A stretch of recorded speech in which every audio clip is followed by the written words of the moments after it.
Hi guys, it's Nicole and welcome to my YouTube channel. If you are new here, if you are part of the YouTube party hop that is being put on from Sara Scraps, she invited me to play along a while back and I was like, yes, of course.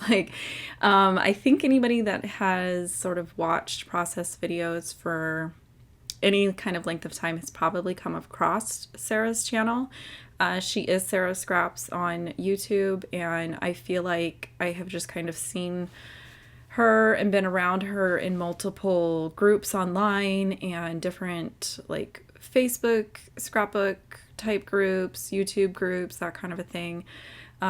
She is super sweet, and I go back and forth. Like I've told you guys before, I tend to binge watch channels because then I can kind of just like catch up with what's going on with people. And I have a hard time catching up with Sara's channel because she posts so much content. I went to go get some information before I started editing my video, and she has over 1,000 videos on her channel, which blows my mind. She, in my mind, is kind of one of the OGs of YouTube scrapbook process videos. So if for whatever reason you have not seen her channel, definitely open up the show more in the description box below and check out her channel as well as all the other channels in the hop today. Tons and tons of good inspiration going on today. Now, she mentioned that the hop was basically celebrating her 5-year like YouTube birthday, and that she was including people that inspired her or she was inspired by, that kind of thing. And I chose to go with the birthday theme mostly because I just couldn't get that out of my mind when I was trying to figure out what I wanted to work on. And I already had some photo collages edited and printed from a couple years ago when I did another layout for my daughter's first birthday. So I chose to work with that. I had originally started with the Say Cheese line from Simple Stories, and it was the first one. I don't know how many there are out now. But both of my kids, for whatever reason, their first birthday themes were the like red, yellow, black Minnie and Mickey themed kind of celebration. So I have like the whole collection and stuff. As I go through the process, I do kind of wait on certain elements of my page because it wasn't until towards the end of my process that I was finally able to find the 12x12 sticker sheets that go with this. And I was even questioning myself on whether or not I had them. And I had to go back and watch 2 videos that I've posted on my own channel using this collection. And I was like, clearly I own the sticker sheets if they're in this video. So spoiler alert, I was able to find them and kind of finish up the layout. But in the planning phases, I didn't have them. So I was kind of trying to figure out, okay, worst case scenario, if I can't find these sticker sheets, what am I going to do? But I had the snap pack, which is like the 4x6 cards and the 3x4 cards. And that is kind of a go-to for me. This sort of style layout with like a photo collage and then tucking things into the top of it is kind of a go-to for me, especially if I'm not feeling very creative, I'm not following a sketch, I don't have supplies that are specifically dictating me in a creative direction. I will fall back on things that just I enjoy doing, and I know that I'm gonna like the end result. This is my favorite little like 3x4 die. It just makes it look like a little notebook punch or notebook edge kind of thing. You can cut like just the top of it with a notebook punch, which is what I'm gonna do with the one that's 6 inches wide. However, that little die from My Favorite Things is probably one of my top 5 tools in my entire room.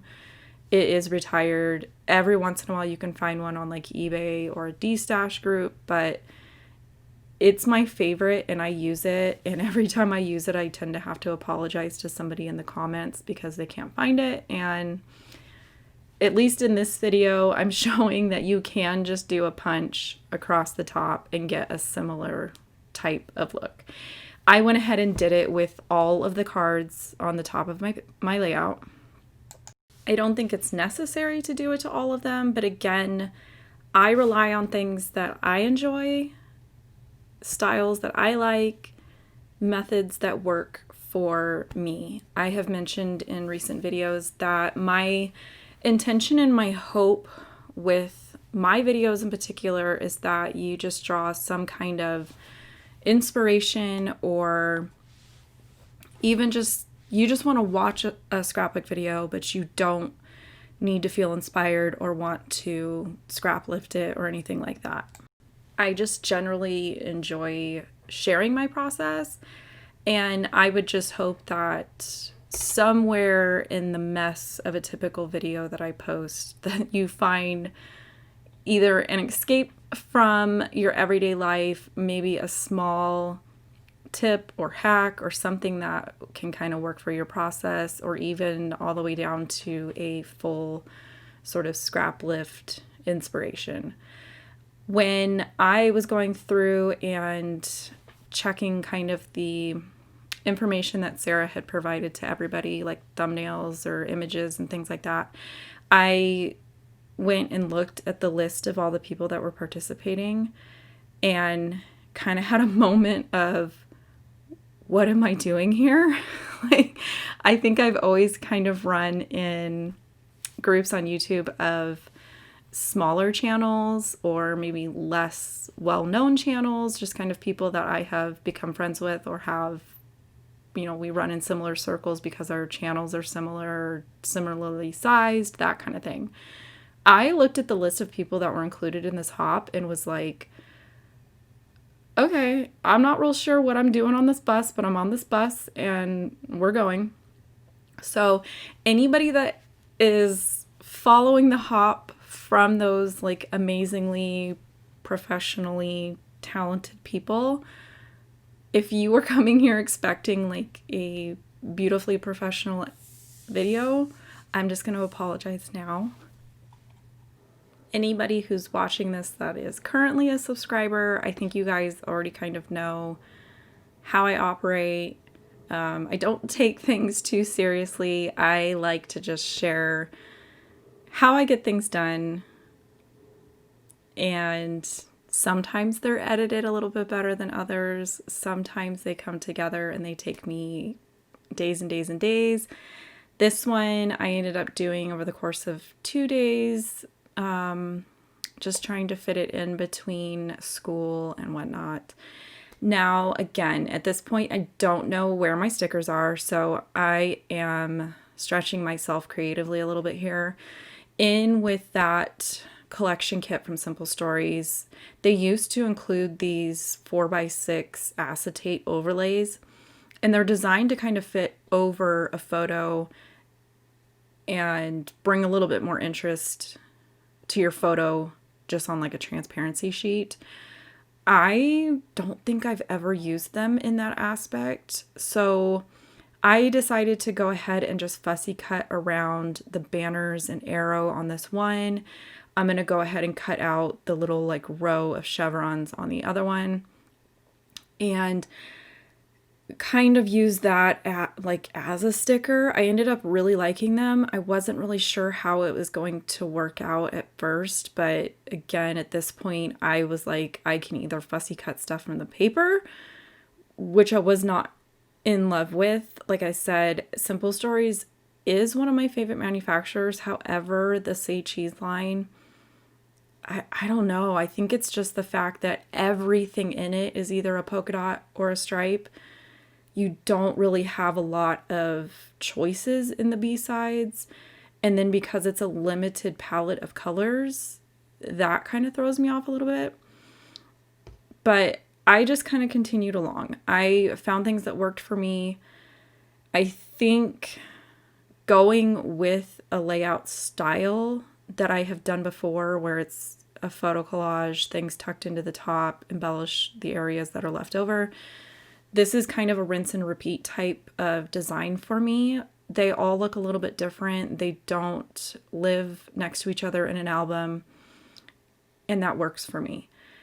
By settling into a design that I don't necessarily have to think a lot about, just kind of speeds up the process for me, I guess is what I'm trying to say.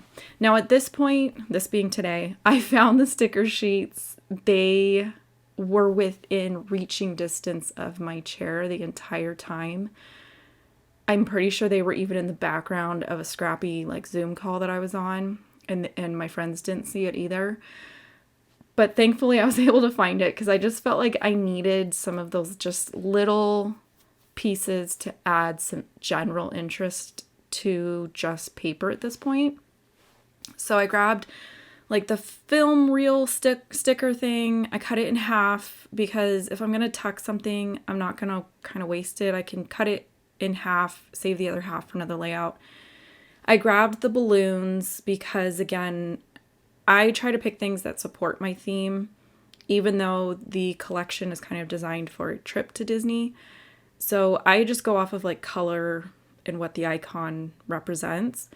And then I backed my journaling strips with foam strips to just kind of, again, bring more interest to the fact that it's paper. I went ahead and used liquid glue on the transparency. I think it's been years since I've used one of these, and I'm checking right now. It's still super stuck to my paper. I don't think it's going to pop off. Normally, I would do like a tiny attacher type staple to hold it on, or even do like hand stitching to hold something on that's clear. But that Nuvo glue is holding it on so far. And then I just kind of dug through some other stickers. I stole like a red heart from a Bella Boulevard Christmas line. I pulled out my Mickey punch, and I like to do the stacked die cut thing still, where, you know, cut from white cardstock, layer them together, and then the top one you put your pattern paper on. So kind of like a faux chipboard. I feel like I'm addicted to it at this point, but it's relaxing, especially when you want to be doing something creative, but you can't, or maybe you're just not in the mood. That's kind of where I'm at lately. But I tend to keep embellishments, I would say, on the more simple side. I think that's just a personal preference. Sometimes I will go a little heavier, sometimes I'll go a little lighter. Honestly, it's just kind of what I'm in the mood for and what I feel like looks good. I don't tend to follow rules as far as like a set number of clusters or which items are in those clusters. I just look for areas that I feel like I want to put more interest. And then the items that I choose to put there are things that I like, and I like the way that they look together, if that makes sense and is hopefully not too vague. And then for my title, I am going to mix some of these black alphas, which are from a super old Bella Boulevard like alphabet sticker sheet, with some of the alphabet stickers that came with that Simple Stories collection. I actually miss the way that they used to do their sticker sheets, where you got two, and one of them was like a whole sheet where it had borders and icon stickers and images. And then you had a second sheet where typically you had up to 4 different alphabets, and then like a whole area of like phrase stickers and like more text type stuff. And I wish that they would kind of find a way to bring that in, even if it was, you know, half of the 12 by 12 sticker sheet was icons and half of it was more just basic, maybe like a little alphabet, some labels, and some phrases. For a basic kind of girl like me, that's what I wish that some of these manufacturers would do, but I don't